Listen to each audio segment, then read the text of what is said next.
6 mai 2026, le peuple d'Afrique recevait nos salutations. Le Mali a un nouveau chef d'état-major général des armées.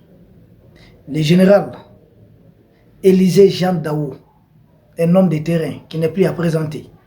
Jusque-là, il était chef d'état-major adjoint, chef d'état-major général adjoint des armées. Monsieur qui a un très bon parcours, militaire de terrain, tous ceux qui ont eu à le côtoyer peuvent en témoigner. Physiquement même, il est costaud, il est géant, grand, gabarit, fort et puissant. Ça c'est physiquement. Moralement, il tient bon. Pour tous les militaires qui ont effectué des missions avec lui depuis qu'il est lieutenant, capitaine, commandant, c'est quelqu'un qui ne recule devant aucun danger. Un vrai militaire de terrain, très très engagé, coriace. Et depuis sa nomination en tant que chef d'état-major général adjoint des armées, vous avez constaté sur le terrain que les attaques de camions citernes ont cessé. Il a été nommé à peu près au même moment que le chef de sécurité militaire et le général Famouké Kamara, qui est d'ailleurs chef d'état-major de la garde nationale et qui est le chef de l'opération spéciale Fouga-Kene. Le Mali a fait le choix d'une continuité, nous l'avions dit. Depuis que son excellence le président Assimi Goïta lui-même a pris le portefeuille du ministère de la Défense. Nous avions dit que c'est le choix de la continuité parce que tout ce que le général Sadio Kamara faisait, il le faisait en commun accord avec le président de la République et avec le chef d'état-major, le général Oumarou Diarra, qui est resté en poste pendant plus de 5 ans. Donc ils ont fait beaucoup de choses ensemble. Donc assurer la continuité des œuvres du général Sadio Kamara, réformer notre armée en profondeur. Il faut des gens, une équipe, des gens avec qui il travaillait déjà. Et il travaillait régulièrement avec son excellence général Assimi Goïta. J'ai dit qu'ils sont ensemble depuis qu'ils ont 12 ans. Ils ont fait le prétendat militaire ensemble. Ils ont fait l'école militaire inter-armes de Koulikoro ensemble, EMIA, l'école des officiers. Ils sont d'une même promotion, ils se connaissent très bien. Donc le président Assimi a opté pour continuer ce qu'il avait déjà entamé avec son frère Sadio Kamara. C'est la meilleure façon de les venger. C'est la meilleure façon de réaliser tout ce qu'ils avaient entrepris ensemble. Et en ce moment, le chef d'état-major, qui était au parfait, lui qui est le chef technique, lui qui met tout ça en œuvre, le général Oumarou Diarra, général de division, leur aîné en termes d'âge, en termes de carrière militaire, le général Oumarou Diarra, ils ont fait beaucoup de choses avec lui. Donc qu'est-ce que le président Assimi Goïta a fait stratégiquement? Il a nommé le général Oumarou Diarra plus de 5 ans chef d'état-major général des armées. Lui qui a vu cette armée renaître de ses cendres. Lui qui a assuré cette transition dite de l'expulsion des militaires de la junte française à l'arrivée des partenaires russes. Le général Oumarou Diarra, c'est témoin de premier plan. Il a mis en œuvre, il a coordonné les retraits, l'expulsion des militaires français après la décision politique prise. Comment récupérer les bases, comment récupérer certaines positions, l'aménagement. Le général Oumarou Diarra était là, il a tout fait avec eux. Le président Assimi ordonnait, avec le général Assimi ordonnait, mais celui qui mettait en œuvre, c'est le général Oumarou Diarra. Et stratégiquement, le président Assimi Goïta nomme le général Oumarou Diarra comme ministre délégué auprès du ministre de la Défense. C'est-à-dire qu'il le ramène encore tout près de lui. Lui qui est au parfum de la chose. Il doit continuer ce qu'ils avaient déjà entrepris ensemble. Et c'est ce qui est en cours. Donc, le rapprochement du général Oumarou Diarra auprès de son excellence, le président Assimi Goïta, pour moi, c'est le meilleur choix. Parce qu'il était là, chef d'état-major général. Il a tout coordonné. Il était là, ça fait un moment. C'est plus de 5 ans. Il est au courant du moindre détail. Et dorénavant, c'est lui qui est ministre délégué. En réalité, c'est lui qui doit se rendre, s'il le faut, en Russie, en Turquie, un peu partout. Tous les déplacements, c'est pour le président Assimi d'être régulièrement sur le terrain fréquemment, non. C'est le général Oumarou Diarra qui doit jouer pleinement ce rôle. Vous savez, le général Sadio Kamara, paix à son âme, il était constamment en mission. Il bougeait beaucoup à l'extérieur ou à l'intérieur du pays. Et ce rôle dorénavant revient à l'ex-chef d'état-major général des armées, dorénavant, le général Oumarou Diarra, qui doit jouer ce rôle, qui doit être beaucoup plus dans un rôle plus politique en faveur de l'armée, parce qu'il connaît les besoins de l'armée. Il est dans ce rôle. Et qui on nomme comme chef d'état-major général des armées? Le général Élisée Jean Daou. Ah, un homme fort, un homme de terrain, comme je vous ai dit, il est robuste, il est coriace.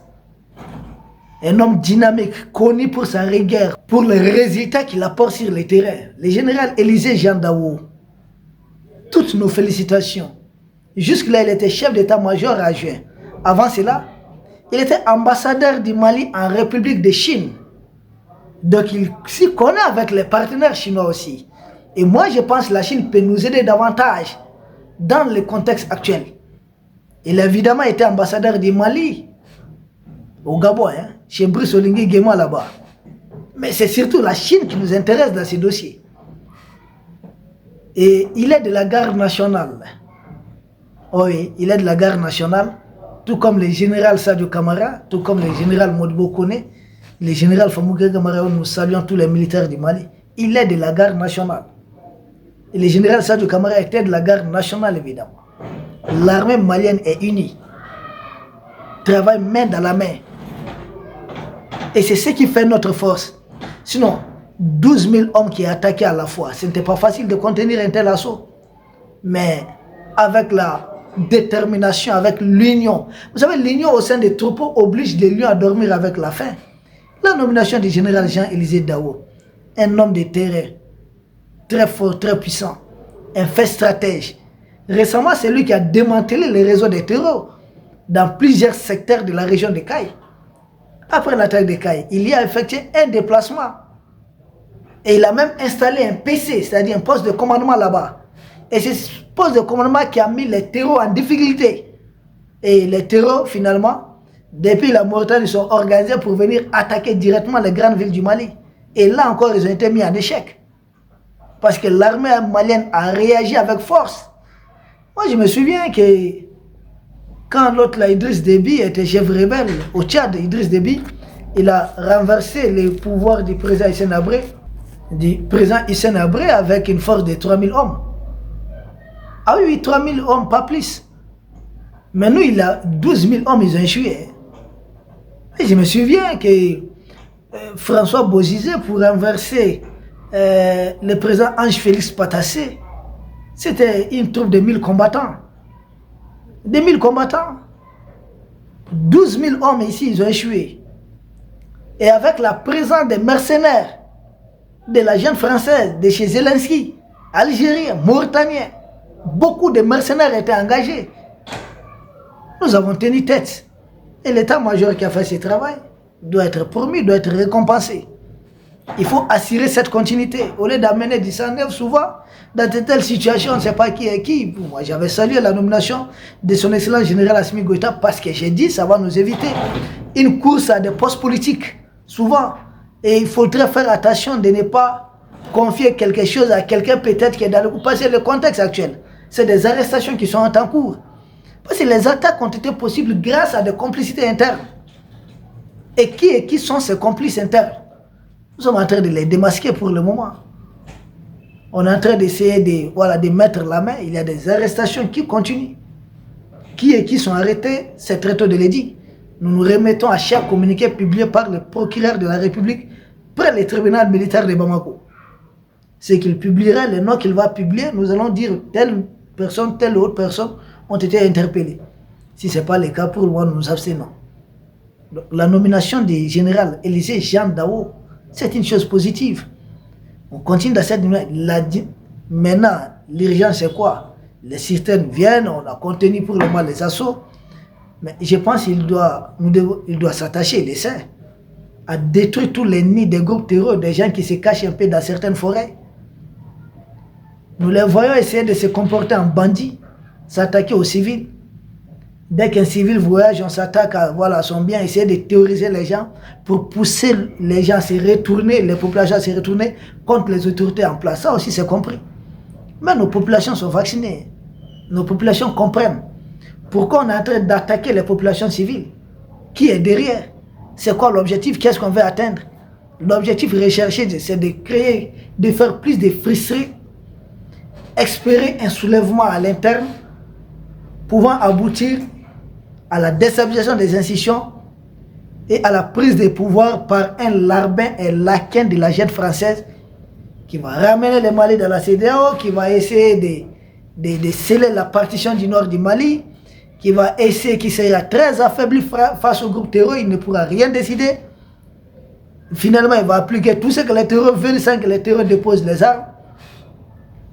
Ils vont amener un larbin qui va dire qu'on reste entièrement dans les francs CFA, qui doit revenir, revoir à la baisse ce que le Mali gagne auprès des entreprises minières, qui doit faire tout le contraire de ce que le Mali était en train de faire et qui profitait aux populations maliennes.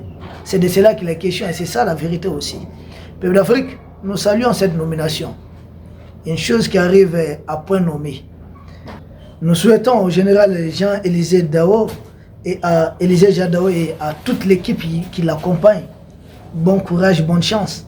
Dans un contexte pareil, seuls les dires avancent. Parce que quand c'est dire, ce sont les dires qui avancent. Et j'essaie toutes les missions qui attendent cette nouvelle équipe, qui est dans la continuité. Bon vent à vous. Bon courage, bonne chance. Les vaillants peuples maliens vous accompagnent. Nous vous remercions, peuple d'Afrique, et nous espérons vous retrouver demain pour un autre sujet au sommet de l'actualité. Merci.